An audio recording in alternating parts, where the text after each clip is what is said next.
es la base de la Revolución Francesa y es la base de las revoluciones liberales o la base de las revoluciones o los cambios que se van a suscitar en el mundo. Y era la tarea o es la tarea lección que les tengo marcado. Hasta ahora nada más he recibido de 7 personas esta actividad indicada, que era copiar en su libreta de modo resumido esta declaración, y es muy sencillo lo que les estoy pidiendo, era poner el título, Declaración de los Derechos del Hombre y del Ciudadano, le ponen artículo 1, los hombres nacen y permanecen libres e iguales en derecho. Hasta aquí. Todo lo demás no se menciona porque es la explicación del derecho, y así sucesivamente de cada uno de los artículos. Ahora lo vamos a retomar y explicar por qué este documento es la base del cambio ideológico que se dio durante el siglo XIX, cómo propició unos cambios a nivel mundial, toda la ideología que plantea esta Declaración de los Derechos del Hombre y del Ciudadano. Vale, espero que les quede claro. Solamente requiero que me copien el título y me copien la enunciación del artículo. Artículo 1, los hombres nacen y permanecen libres e iguales en derecho. Artículo 2, la finalidad de cualquier asociación política es la protección de los derechos naturales e imprescindibles del hombre. Hasta ahí, todo el documento.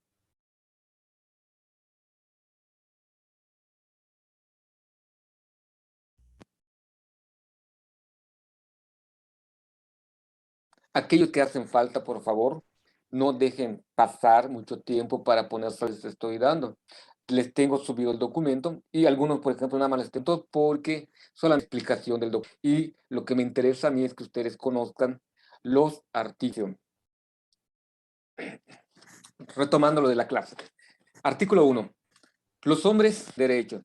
Iba a ser esto un parteaguas en la cosmovisión de los hombres no nacían ni libres ni iguales. Estaba aceptada la esclavitud y además estaba aceptada la jerarquización de la edad entre el que es siervo y el que es rey, el que pertenece a la nobleza y el que pensia, y no les correspondía. Y dice que no hay nada que existan esas distinciones sociales por el simple hecho de ser de que el resto de lo demás. Este pensamiento moderno sigue siendo vigente de la Declaración de los Derechos Humanos, que se basa en este documento. El número 2 tiene que ver con la democracia. Las asociaciones políticas o los grupos afines con ideologías afines se reúnen para poder poner en práctica cuáles serían las estrategias o los caminos a seguir para el desarrollo de la nación. En el periodo se pensaba en una nación ya no monárquica, sino en una nación republicana donde la representante, como la antigua democracia griega y la democracia romana. De aquí va surgiendo las ideas de la democracia moderna. Artículo 3. Edric, lea por favor el artículo 3. El principio de toda soberanía reside esencialmente en la nación. Data alguna que no emane expresa. Donde está el primer punto y seguido es ahí donde acaban la lectura y donde van a acabar lo que copian. ¿Qué es soberanía? Nosotros somos un pueblo soberano.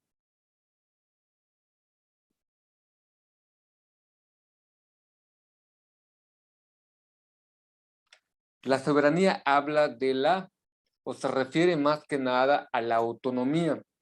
Somos un país, o desde este periodo se empieza a concientizar en este principio de la soberanía, en donde las naciones autodeterminan los caminos que quieren seguir, sin que por ello se vean obligados a seguir mandatos externos y va a dar pie a la independencia de los países colonizados o más que a los países colonizados, y va a dar pie para que las colonias o los territorios colonizados por los europeos en África, Asia y América empiecen a buscar su independencia gracias al principio de soberanía, donde los que viven y nacen en ese territorio tienen el deber de crear su propia historia, de tomar sus propias decisiones por medio de sus representantes que ellos elijan a través de la democracia. Para 1789 era pensamiento moderno. Hoy en día existe en casas un ejercicio muy común, algo muy sencillito. Si en casa, por ejemplo, hay 3 hermanos y van a decidir qué es lo que se va a cenar, que unos quieren panuchos, que otros quieren hamburguesas, que otros quieren pizza, para que no cenar el día de hoy. Se hace la votación y el que reciba más votos va a ser lo que se va a cenar ese día en la cario, a lo que sucedía en cierto momento de la historia de la humanidad, donde los reyes eran los que determinaban los destinos de las personas. Ilustrativa. Artículo 4. Léalo, por favor, Erika. Artículo 4. La libertad consiste en poder hacer todo lo que no perjudique a los demás. Por ello, Hasta allá, Erika.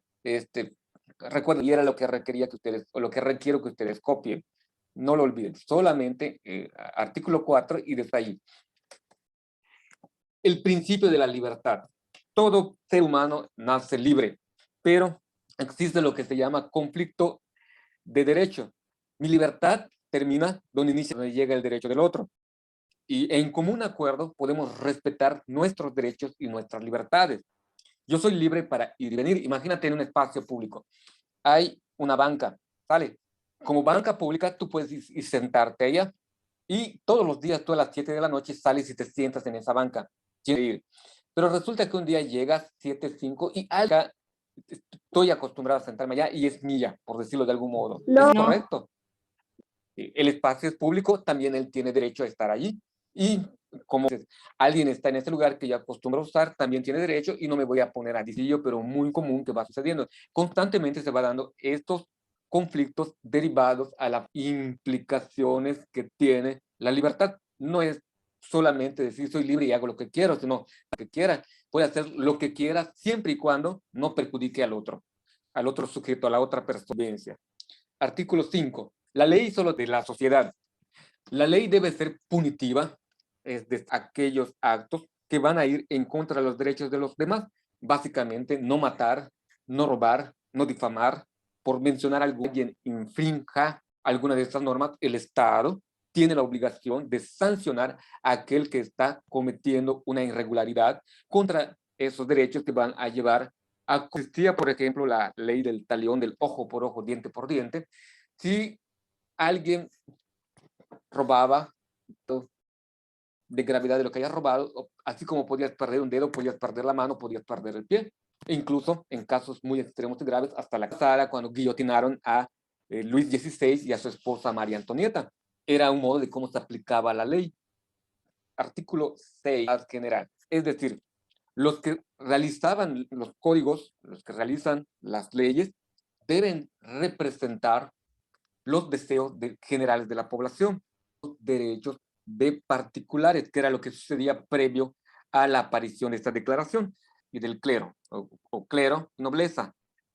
Ambos grupos eran los más privilegiados que al tercer estado, que era el pueblo común, comerciantes, obreros, campesinos, artesanos, esclavos. A ellos no los protegía los nobles y los del clero. No olviden que con la iglesia en ese tiempo estaba en el poder y el clero alto estaba compuesto por el papa, de iglesias grandes en las ciudades, y el clero bajo, perdón, también están los abades, abadías importantes. Los demás se consideraban clero bajo, pero tenían mayores derechos que el resto de la población. Lo mismo se dividía, noble alta están de ser sucesores del rey y qué tan lejos están. Si son primos cercanos, hermanos del rey, estos eran la nobleza alta.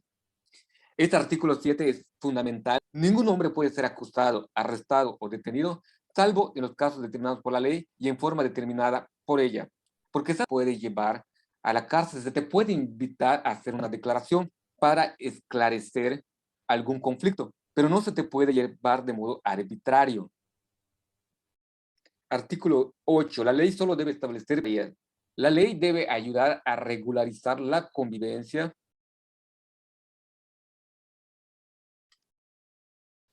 de los ciudadanos. Y no debe ser solamente como algo que dé miedo y que estemos pendientes de realizar para no ser sancionados o castigados. Piensen ustedes en el reglamento interno que redactaron al inicio de clases. Esta era la intención, que sea un reglamento que nos ayude a una mejor convivencia y no sea alumnos maestros del primer año de secundaria. Es básico que vaya quedando claro esto. La ley no debe ser para asustar, debe ayudar a la sana convivencia. El 9. Nadie puede ser declarado culpable hasta que se demuestre lo contrario. Todas las personas pueden ser soltadas antes que se lleve un proceso. Antes de eso, los reyes, incluso la misma iglesia, acuérdense de la Santa Inquisición, ellos declaraban brujería, apostasía a las personas, se las condenaban antes de llevar un proceso. Lo mismo lo hacían los reyes, es que se lleve un proceso para determinar si la persona es inocente o culpable. Es presunto culpable y no culpable. Y el Estado está obligado, en caso de cometer un error, a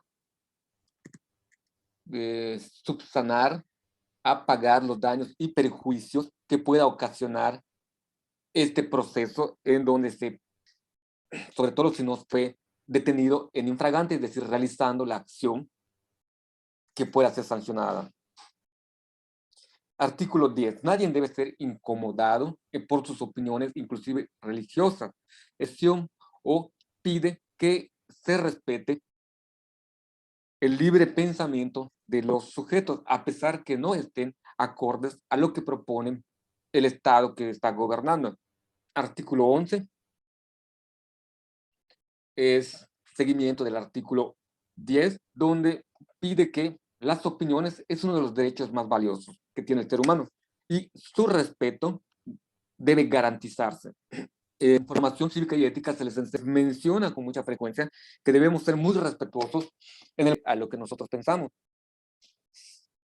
Respetarlos por el simple hecho que es su modo particular de percibir o ver el mundo. Aquí hay una cuestión muy curiosa de este artículo. El mismo Estado mexicano provoca lo que se llama creación de conciencias masificadas. ¿A qué me refiero? No se le da énfasis o no se procura en la enseñanza pública, sobre todo en la enseñanza básica, que ustedes tengan un pensamiento individual, sino que se les enseña del mismo modo, se nos exigen tener quien determina qué es lo que se enseña y cómo se enseña. Las escuelas privadas, como en el caso que están estudiando ustedes, tienen ciertas restricciones y para que puedan funcionar tienen que adecuarse al plan de estudio de las escuelas públicas. Y algunas veces no existe todos los temas que se consideran importantes para su formación básica de ustedes. Eliminan algunos porque no le conviene al Estado que ustedes se enteren. Y al final del día, o al final de su formación básica, todos sabemos o se pretende que todos sepamos lo mismo. Y lo que no deben olvidar ustedes es que cada uno es diferente y no deben de ser, vamos a decir, iguales, sino se debe defender la individualidad, cosa que el sistema educativo muchas veces no lo está permitiendo. Todos salen sabiendo lo mismo y aunque no tenemos libertad de cátedra, tenemos que enseñar lo mismo, aunque de diferente manera. No sé si logro explicarme completamente lo que quiero darles a entender. El artículo 12, las garantías de los derechos del hombre y del ciudadano necesitan de una fuerza pública. Se refiere a que existan cuerpos de seguridad que garanticen que se cumplan y se respeten estos derechos. El artículo 13, para el mantenimiento de la fuerza pública y para los gastos de administración resulta indispensable una contribución común. Aquí es donde pide una nueva forma de organizarse como Estado. Y cómo obtener los recursos por medio de lo que se llaman impuestos. Prácticamente le cambiaron el nombre. Los siervos le pagaban una especie de tributo a los reyes o le pagaban diezmo a la iglesia. El Estado moderno cambia este panorama y le iba a cobrar impuestos a las personas. Algunas veces es de forma directa, sobre todo a los que tienen alguna fábrica, algún comercio, a ellos directamente se les cobra el impuesto, que es una parte proporcional de la riqueza que se genera dentro del territorio nacional de cada país, deben de contribuir para el sostenimiento de este cuerpo de seguridad. Hasta hoy en día sigue actual. Cada vez que sus papás van a trabajar y generan un sueldo, de ese sueldo se les descuenta algo que se llama ISTP, impuesto al salario. Y cuando ustedes compran algún producto, desde una simple pluma, una tacita o algún libro, tiene un impuesto. Ese dinero es el Estado, el gobierno quien lo administra hasta el día de hoy. Y surge en este periodo, en finales de 1700, la concepción de crear este nuevo mecanismo de obtención de recursos para el autogobierno de los países. El 16, una sociedad en la que no esté establecida la garantía de los derechos ni determina la separación de los poderes carece de constitución. Lo que pide aquí es que los estados creen una constitución y conformada al menos en 3 poderes: el poder judicial, el poder legislativo y el poder ejecutivo, tal y como hasta hoy en día está la República Mexicana. La división de poderes evita que recaiga en una sola persona y que tenga el mismo problema como en el periodo de la monarquía, de la monarquía absoluta, donde todo lo que decidía el rey en turno era lo que se realizaba. Para evitar eso se crean una distribución de poderes. El ejecutivo es el que realiza las acciones de gobierno, la figura pública o la imagen más común que tenemos. Se llaman generalmente primeros ministros o presidentes. Tenemos el legislativo, que son los senadores y diputados, o lores en el caso de otros países, que se dedican a crear leyes y normas para la sana convivencia dentro de un país. Y por el último está el judicial, que se refiere a que se salvaguarden o se cuiden o se cumplan todas las normas y leyes del país, y en caso de que alguien lo infrinja, ellos son los encargados de penalizar, ya sea con cárcel o con multas, a las personas que violen estos derechos. Pero cada uno tienen sus presidentes o sus representantes más altos, que entre los 3 gobiernan a una nación.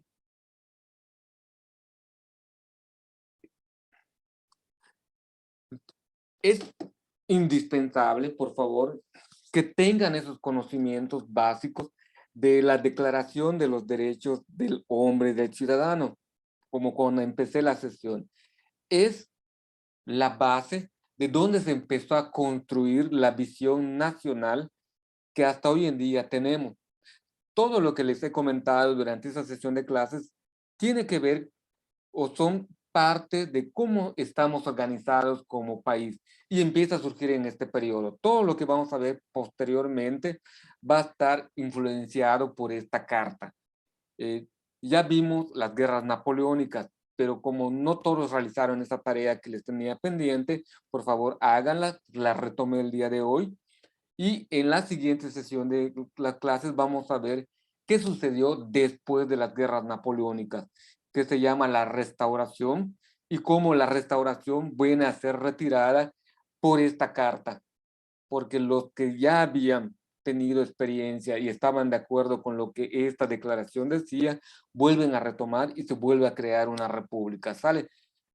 Por mi parte es todo el día de hoy. Cuídense mucho. No olviden copiar, por favor, así como les dije, solamente artículo y donde está el primer puntito, ahí acaban de copiar el artículo. ¿Sale? Pasen un bonito día. Nos vemos mañana. Adiós, maestro. Nos vemos No mañana. pueden salir al descanso. Maestro. Adiós.